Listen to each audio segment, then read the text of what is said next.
मेरे सोहने मोहने बच्चे। यह कहानी है ईद के उस दिन की जब जिराफ मियाँ ने जंगल में सभी जानवरों को आमंत्रित किया।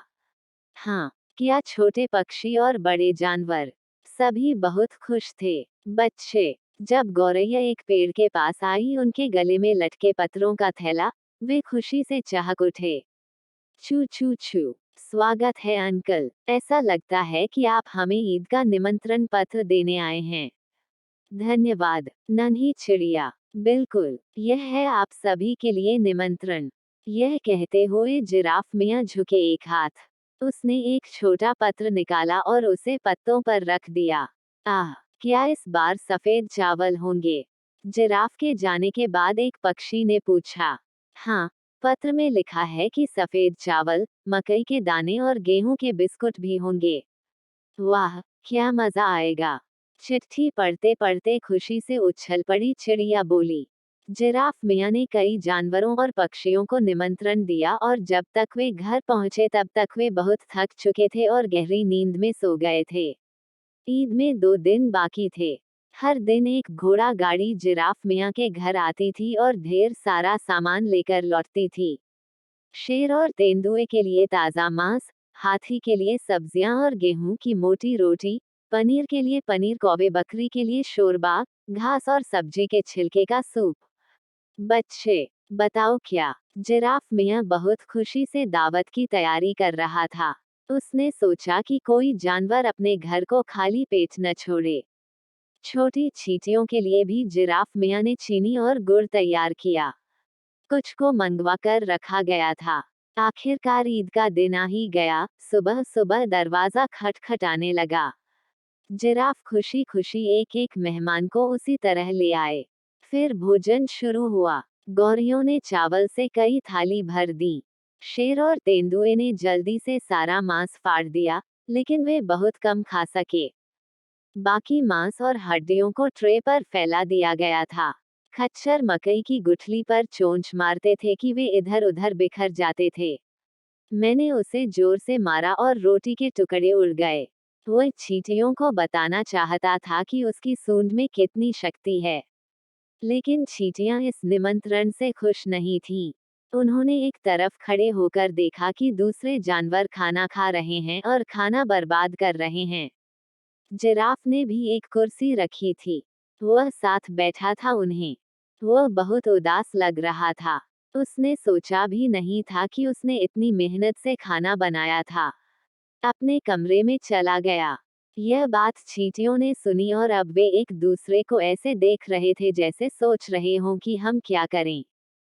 फिर कुछ देर बाद चींटियों की एक कतार पक्षियों के साथ मेज की ओर बढ़ी।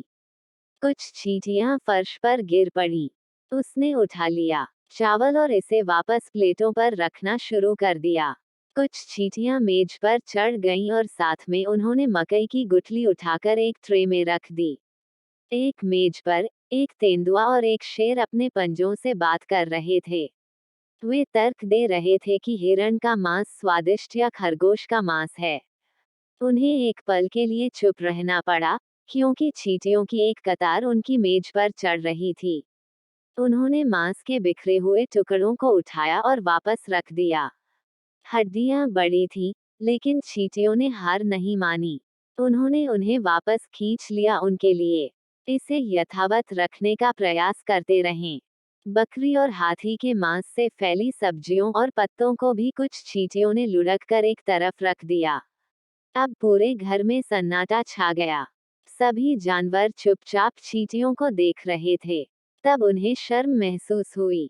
थोड़ी देर बाद वे खुद बिखरा हुआ खाना इकट्ठा करने लगे। कौवे ने पनीर के टुकड़ों को अपनी चोंच से उठाकर एक दीवार पर रख दिया। भालू मियाँ ने भी शहद की बोतल के चारों ओर गिरा हुआ शहद रुमाल से साफ किया। फिर सारे जानवर जिराफ मियाँ के कमरे में आ गए। जिराफ बिस्तर पर लेटे हुए थे। वे थके हुए लग रहे थे। उन्होंने अपने नाखूनों से अपने बालों में कंघी करते हुए कहा, इस दावत से हमने खाना बर्बाद न करने के बारे में जो सबक सीखा, वह सबसे अच्छा और मीठा था। जिराफ मियाँ मुस्कुराया। धन्यवाद, जिराफ मियाँ। फिर सभी जानवरों ने थोड़ा झुककर जिराफ मियाँ को धन्यवाद दिया और दरवाजे से बाहर चले गए। मियाँ जिराफ ने देखा, दरवाजे की दरार से चींटियां भी निकल रही थीं।